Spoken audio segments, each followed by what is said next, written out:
Assalamualaikum warahmatullahi wabarakatuh. Perkenalkan, nama saya Ahmad Irfan Alifari, NIM 430202000061. Baiklah, langsung saja. Apa itu administrasi? Menurut pengertian, administrasi adalah merupakan aktivitas atau bentuk usaha yang memiliki kaitan erat dengan berbagai pengaturan kebijakan dengan tujuan agar mencapai target organisasi. Dengan demikian, dapat dikatakan bahwa administrasi memiliki peran yang begitu krusial bagi semua aktivitas perusahaan atau organisasi. Sedangkan secara sempit, administrasi adalah bentuk aktivitas yang meliputi surat menyurat, catat mencatat, ketik mengetik, pembukuan sederhana, serta kegiatan lainnya yang bersifat teknis ketatausahaan. Administrasi juga diartikan secara luas, yang mana administrasi adalah segala proses kerjasama antara beberapa orang dengan tujuan agar mendapatkan target dengan memanfaatkan sarana maupun prasarana tertentu yang memiliki daya guna. Fungsi administrasi yaitu 1. Planning atau perencanaan, 2. Organizing atau penyusunan, 3. Coordinating atau koordinasi, 4. Reporting atau laporan, 5. Budgeting atau pembuatan anggaran, 6. Staffing atau penempatan posisi, 7. Directing atau bimbingan. Wakaf berasal dari kata bahasa Arab wakaf, berarti menahan diri. Sedangkan menurut fikih Islam, wakaf merupakan hak pribadi dipindah menjadi kepemilikan secara umum atau lembaga agar manfaatnya mampu dinikmati masyarakat. Jadi pengertian wakaf adalah pemberian suatu harta dari milik pribadi menjadi kepentingan bersama, sehingga kegunaannya mampu dirasakan oleh masyarakat luas tanpa mengurangi nilai harta tersebut. Adapun tujuan dari wakaf adalah sama seperti bersedekah, yakni mencari pahala sebanyak-banyaknya. Namun bedanya dengan sedekah, manfaat wakaf dirasakan oleh banyak orang sehingga pahalanya senantiasa mengalir. Contoh wakaf yang sering dijumpai seperti wakaf masjid, wakaf properti, dan lain sebagainya.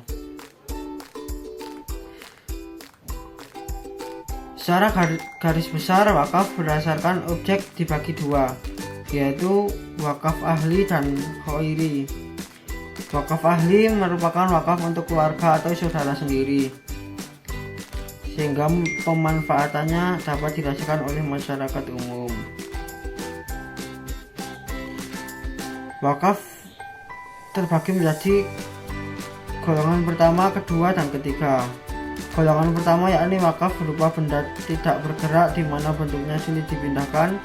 Golongan kedua yaitu wakaf bergerak berbentuk barang, dalam hal ini termasuk seluruh pemberian mudah dipindah selain uang.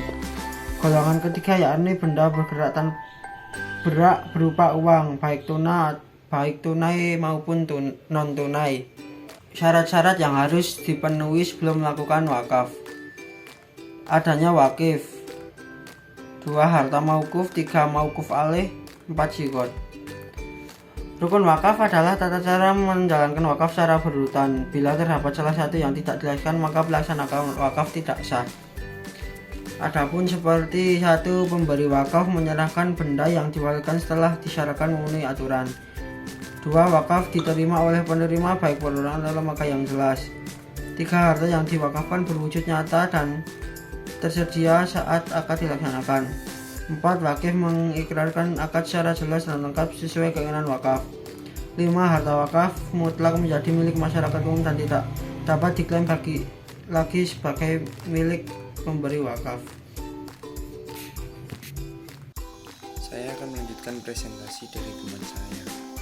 Zakat adalah bagian tertentu dari harta yang wajib dikeluarkan oleh setiap muslim apabila telah mencapai syarat yang ditetapkan. Sebagai salah satu rukun Islam, zakat ditunaikan untuk diberikan kepada golongan yang berhak menerimanya. Zakat berasal dari bentuk kata zakah yang berarti suci, baik, berkah, tumbuh, dan berkembang. Makna tumbuh dalam arti zakat menunjukkan bahwa mengeluarkan zakat sebagai sebab adanya pertumbuhan dan perkembangan harta. Kemudian pelaksanaan zakat itu mengakibatkan pahala menjadi banyak. Sedangkan makna suci menunjukkan bahwa zakat adalah mensucikan jiwa dari kejelekan, kebatilan, dan pencuci dari dosa-dosa.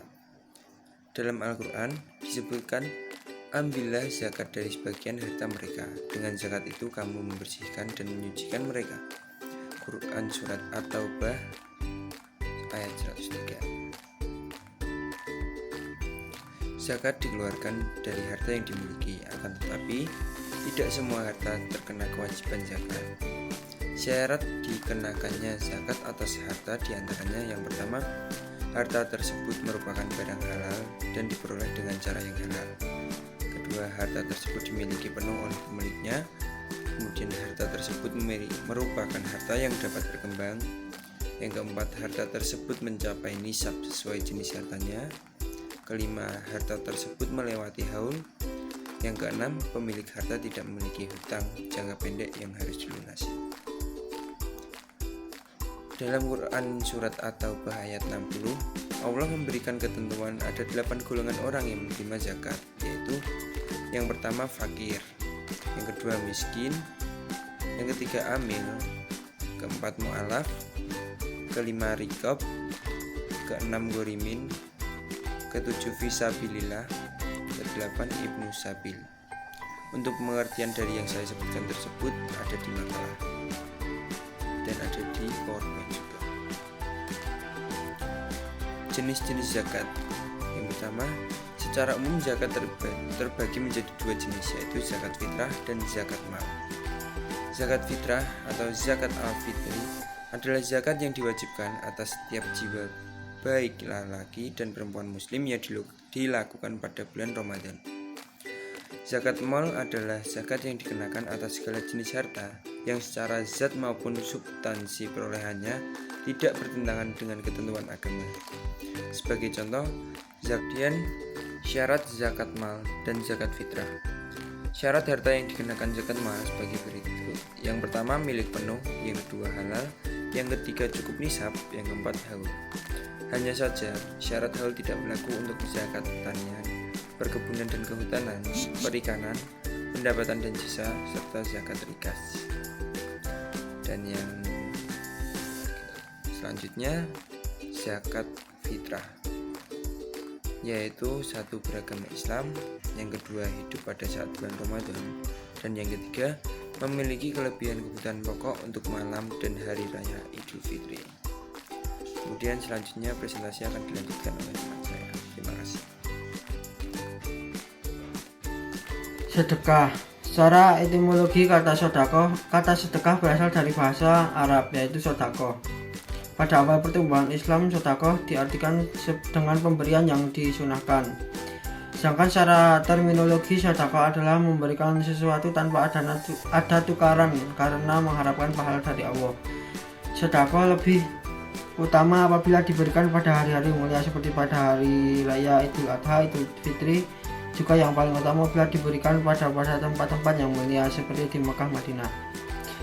Sedekah dapat dimaknai dengan satu tindakan yang dilakukan karena membenarkan adanya pahala atau balasan dari Allah Subhanahu wa Ta'ala. Sehingga sedekah dapat kita maknai dengan segala bentuk macam kebaikan yang dilakukan oleh seseorang karena membenarkan adanya pahala atau balasan dari Allah. Adapun sedekah dapat berbentuk harta seperti zakat atau infak, tetapi dapat pula sesuatu hal yang tidak berbentuk harta, misalnya seperti senyum, membantu kesulitan orang lain, menjikari tangan di jalan, atau berbagai macam kebaikan lainnya. Sedekah adalah jenis kebaikan yang sifatnya lebih luas dari zakat atau infak. Maka seringkali kita menemukan kata sedekah ini diartikan dengan zakat atau dengan infak. Rukun dan syarat sedekah. Satu, orang yang memberi, syaratnya orang yang memiliki benda dan berhak untuk mentasyarufkan. Dua, orang yang diberi, syaratnya berhak memiliki, dengan demikian tidak sah memberi kepada anak yang masih dalam kandungan ibunya atau memberi kepada binatang karena Tuhannya tidak berhak memiliki sesuatu. Tiga, ijab dan kabul. Ijab ialah pertanyaan pemberian dari orang yang memberi, sedangkan kabul ialah Penyataan penerimaan dari orang menerima pemberian. 4. Barang yang diberikan syaratnya barang yang dapat dijual.